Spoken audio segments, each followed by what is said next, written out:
अस्सलामुअलैकुम। प्रोग्राम किसान की आवाज़ में खुशामदीद। मैं हूं जिसकी मेज़बान मिशाल इम्तियाज़ और उम्मीद है आप सब खैरियत से होंगे। नाज़रीन, आज के प्रोग्राम का जो टॉपिक है वो एक करंट इशू पर है, फार्मिंग के हवाले से। आज हम बात करने वाले हैं भंग की काश्त पर।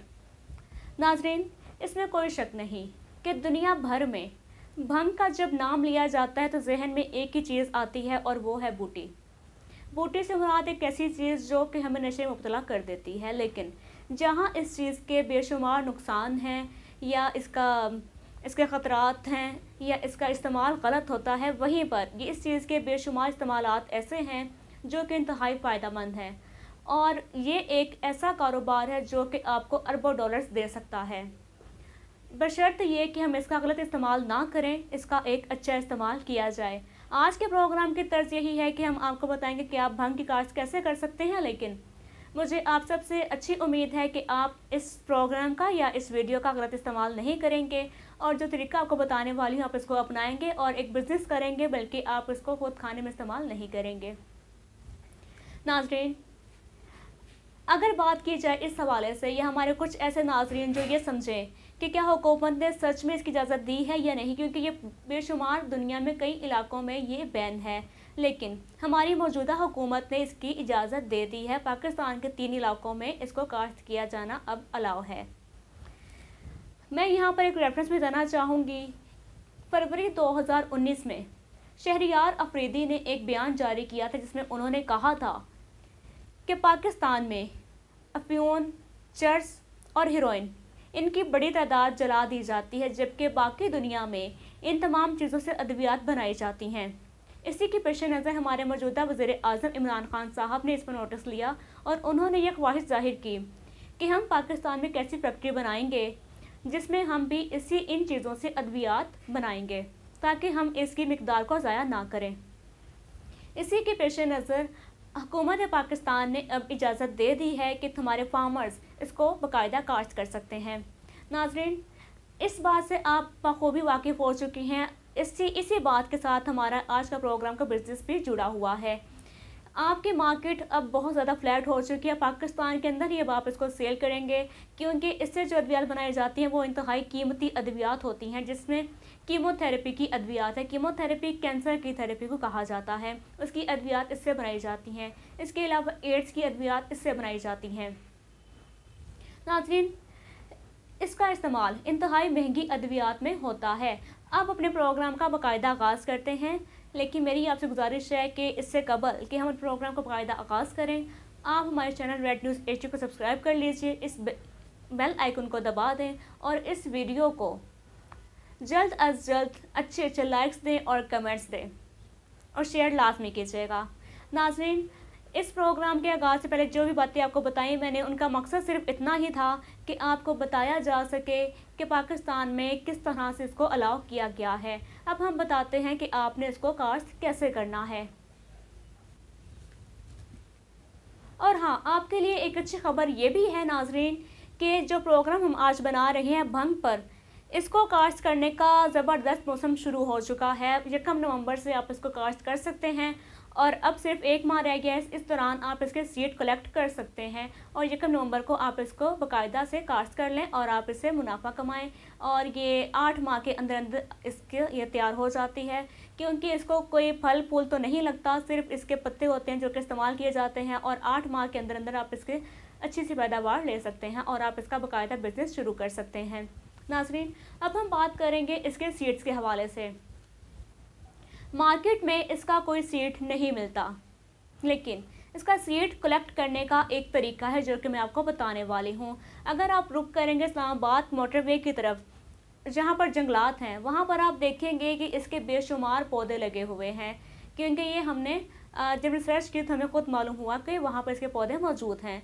वहाँ पर इसके बेशुमार पौधे लगे हुए हैं। इसके अलावा ये जंगलाती पौधा है, जंगलों में ये पौधा आपको आम मिल जाएगा।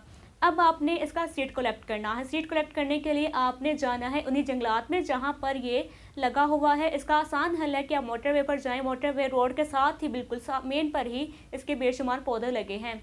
अब वहाँ पर आप देखेंगे इसके पौधों पर तो बीज होंगे इसके ऊपर, इसको कोई फल या फूल नहीं लगता, इसके सिर्फ सीड ही उगते हैं। वो सीड आप देखेंगे तो सफ़ेद कलर के होंगे, सफ़ेद रंग के ये बीज होंगे। लेकिन जैसे जैसे मौसम गर्म होता जाएगा, अभी मौसम चल रहा है, ये सीड पक जाएंगे, तो आप अभी इसको आज ही कलेक्ट कर सकते हैं क्योंकि सितंबर है और ये महीना थोड़ा गर्म भी है। तो इसके अलावा जब सीड सफ़ेद होगा तो आप इसको इस्तेमाल नहीं कर सकते, लेकिन आहिस्ता आहिस्ता ये सीड अपना कलर चेंज करता है, इसका रंग ब्राउन हो जाता है। ब्राउन होने का मतलब है कि ये सीड अब पक चुका है। इसके अलावा ये रेड कलर में भी आ जाता है, लेकिन ब्राउनिश या फिर रेडिश कलर में जब आ, जिसका मतलब ये है कि अब ये पकने को तैयार है और आप उसको अब कल्टीवेट कर सकते हैं। अब आपने जब उसके सीड के लिए वो टहनियाँ तोड़ लेनी है, क्योंकि आप सीड कलेक्ट करना है। आपने जब सीड की टहनियाँ तोड़नी है तो आप उसको 1 या 2 दिन के लिए धूप में रख के ड्राई कर लीजिए। इस तरह उसके जो पत्ते होंगे टहनियों हुए, वो टहनी भी अच्छे से ड्राई हो जाएगी। उसके बाद आपने उस टहनी को अपने हाथ में रखकर यूँ मसल लेना है। जब आप उसको मसलेंगे तो उसका जो सीड होगा वो खुद ब खुद ही अलग हो जाएगा और अलग होकर नीचे गिर जाएगा। आप जो कपड़ा बिछा लीजिए ताकि आपको सीड कलेक्ट करने में आसानी पैदा हो सके। नाज़रीन, बहुत ही सिंपल सी ये बात है, इस तरह आप इसका सीड कलेक्ट कर सकते हैं। सीड कलेक्शन के बाद अब बारी आ जाती है कि आपने इसको लगाना कैसे है।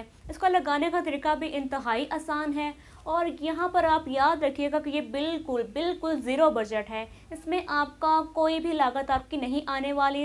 इस्लामाबाद मोटरवे से जब आप इसके पत्ते पौधे तोड़ेंगे तो वो भी आपको मुफ्त ही मिलेंगे, क्योंकि वहाँ पर बेशुमार है, वहाँ पर कोई रखवाला भी मौजूद नहीं। तो आप वहाँ से बिल्कुल मुफ्त पत्ते तोड़ लीजिए और आप उन्हीं के सीड्स आप ग्रो कर सकते हैं। अब आपको बताते हैं कि आपने सीड ग्रो करने कैसे हैं नाज़रीन। लेकिन आपने इसके लिए जो पॉट लेना है, पॉट में सुराख लाजमी हो और इसके अलावा उस पॉट का साइज़ ज़्यादा होना चाहिए। कम से कम 21 इंच के गमले में आप इसको लगाइएगा। छोटे गमले में ये अच्छे से नहीं फैलेगा क्योंकि इसकी जो हाइट है ये बहुत तेज़ी से बढ़ता है, इसकी हाइट बहुत ज़्यादा हो जाती है। ये कम से कम 11 फीट तक लंबा हो जाता है। तो इसलिए आपने नीचे स्टेज पर भी इसके लिए बड़ा गमला ही लेना है ताकि ये आसानी से अपनी जड़ों के फैला सके। इसकी जड़ें बहुत ज़्यादा फैलती हैं। 21 इंच का गमला लिए जिसके अंदर आपने मिट्टी भर लेनी है अच्छे से। गोबर गीली खाद लाजमी डाली क्योंकि वो ऑर्गेनिक खाद होती है और तमाम फसलों के लिए इंतहाई मौजूद रहती है, तो वो लाजमी शामिल कीजिएगा। इसके अलावा आपने इसके ऊपर जो बीज आपने कलेक्ट किए हैं उनको आपने स्प्रिंकल करना है। स्प्रिंकल का मतलब होता है कि हमें छट्टा लगाना है, आपने उसको अंदर दबाना नहीं है, बस हल्का स्प्रिंकल कीजिए और छोड़ दीजिए। उसके बाद आप उसको पानी लगा दीजिए, शावर की मदद से पानी लगाइएगा। और लेकिन याद रहे कि आपने इस पर मिट्टी नहीं डालनी, सिर्फ सीड स्प्रिंकल करना है। इसके बाद आप इसको पानी लगा दीजिएगा। नाज़रीन, चंद रोज़ के अंदर अंदर इसका छोटा सा पौधा निकलना शुरू हो जाएगा, लेकिन आपको इस अमल में थोड़ा इंतज़ार करना पड़ेगा क्योंकि आप ज़ीरो शुरू करेंगे, आप सीड ग्रो करेंगे तो वो टाइम लेगा। इसका आप एक हल और भी कर सकते हैं कि आप इस्लामाबाद मोटरवे से ही वहाँ से इसके पौधे तोड़ लीजिए और पूरी की पूरी अंदर मिट्टी से निकाल लीजिए और आप उनको ही हवा ना लगे और आप उसको अपने गमले में वहीं पर डाल के ले आइए। उसके बाद आप ज़मीन में मुंतकिल कर दें। इसका ये सबसे एक आसान हल है, लेकिन क्योंकि हमारे नाज़रीन ये भी पूछते हैं कि हम सीड से कैसे लगाएंगे, तो हमने आपको सीड का भी बता दिया है। इसको लगाने का जो असल और मौजू वक्त है वो पहले बता चुकी हूँ आपको। 1 नवंबर आप इसको लगा सकते हैं। बरानी इलाकों में ये बहुत ही ज़बरदस्त ये उगता है। वहाँ पर जब बारिशें होती हैं तो जो एक्स्ट्रा पानी होता है ज़मीन का वो ये चूस लेता है। इसके बाद इसकी एक बहुत ही बड़ी खूबी है कि जब पानी चूस लेता है, इसके बाद जब पानी की कमी होना शुरू हो जाए, ज़मीन खुश्क हो जाए, तो वो जो पानी से स्टोर किया होता है उसी से ज़मीन को तर कर देता है और ज़मीन को खुश्की से ख़त्म कर देता है। ये इसकी एक खूबी होती है, इसलिए ये पौधा खुद ब खुद ही ग्रो करता रहता है। अगर आप रुक करें इस्लामाबाद का मोटरवे का तो वहाँ पे आप खुद देखेंगे कि यहाँ पर ना कोई इसको लगाने वाला है, ना कोई इसकी देखभाल करने वाला, ना केयर टेकर है। इसके बावजूद ये पौधा किस कदर फैला हुआ है क्योंकि ये खुद ब खुद ही ग्रो करता रहता है। ये अपनी हिफाजत खुद करना जानता है। नाज़रीन, ये था आज का प्रोग्राम। अगर इस प्रोग्राम के हवाले से आपके जहन में कोई भी सवाल है तो आप नीचे कमेंट कीजिए, हमसे आप पूछ सकते हैं। अगर आपको इसकी सोइंग के हवाले से या ग्रोइंग के हवाले से कोई मसला पेश आता है तो हमसे कभी भी कमेंट कीजिए, हम आपको भी बता देंगे। और मार्केट इसकी पहले भी बता चुकी हूँ मैं कि पाकिस्तान ही अब इसकी सबसे बड़ी मार्केट है क्योंकि यहाँ पर अद्वियात बनाने में इसका इस्तेमाल किया जाएगा। तो नाज़रीन, इसके अलावा अगर आप चाहें तो आप इसको बाहर भेज सकते हैं। नाज़रीन, अब वक्त है कि आपसे इजाज़त ली जाए, इस उम्मीद के साथ कि बहुत जल्द आपकी खिदमत में हाजिर होंगे एक नए टॉपिक के साथ। तब तक इजाज़त दीजिए। खुदा हाफिज़।